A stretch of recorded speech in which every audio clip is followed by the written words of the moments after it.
আসসালামু আলাইকুম। কেমন আছেন সবাই? আশা করি ভালো আছেন। আমিও আলহামদুলিল্লাহ ভালো আছি। আজকের পর্বে আমি খুব সুন্দর একটি কুশন কভারের ডিজাইন তৈরি করে দেখাচ্ছি। এই কুশন কভারের ডিজাইনটি আপনারা শুধু কুশন কভারে নয়, সোফার ব্যাক কভার তৈরি করতে অথবা চেয়ারের কভার তৈরি করতে বা বেড শিটে আপনারা যদি এমব্রয়ডারি করতে চান তাহলে কিন্তু এই ডিজাইনটি ইউজ করতে পারবেন। খুব সহজ একটি ডিজাইন দিয়ে আমি কিন্তু পুরো ডিজাইনটি কমপ্লিট করছি। তাহলে চলুন মনোযোগ সহকারে পুরো ভিডিওটি দেখি। তার আগে একটি কথা বলে নিচ্ছি, যারা আমার চ্যানেলটি নতুন দেখছেন তারা প্লিজ আমার চ্যানেলটি সাবস্ক্রাইব করবেন, আর যারা অলরেডি সাবস্ক্রাইব করেছেন তাদেরকে জানাচ্ছি অসংখ্য অসংখ্য ধন্যবাদ।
ডিজাইনটি আমার কিন্তু তৈরি করা হয়ে গিয়েছে।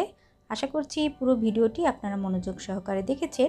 যদি পুরো ভিডিওটি মনোযোগ সহকারে দেখে থাকেন তাহলে কিন্তু এরকম একটি ইজি ডিজাইন আপনারা আপনাদের কুশন কভার বা যে কোনো কাজের জন্য তৈরি করে নিতে পারবেন। আশা করছি আজকের কাজটি আপনাদের ভালো লেগেছে। পরবর্তী হয়তো কোনো ভিডিওতে আমি এর সেলাইটা দেখিয়ে দিব। আশা করছি সেই পর্যন্ত আমার চ্যানেলটি আপনারা সাপোর্ট করে যাবেন। আর আমার কাজটি যদি আপনাদের ভালো লেগে থাকে তাহলে প্লিজ একটা লাইক দিবেন আর সাবস্ক্রাইব করে রাখবেন আমার চ্যানেলটি। পাশে থাকা বেল আইকনটি ক্লিক করে রাখবেন নতুন নতুন এমন ভিডিওর আপডেট সবার প্রথমে পাওয়ার জন্য। আজ তাহলে এই পর্যন্তই। সবাই ভালো থাকবেন, সুস্থ থাকবেন। আল্লাহ হাফেজ।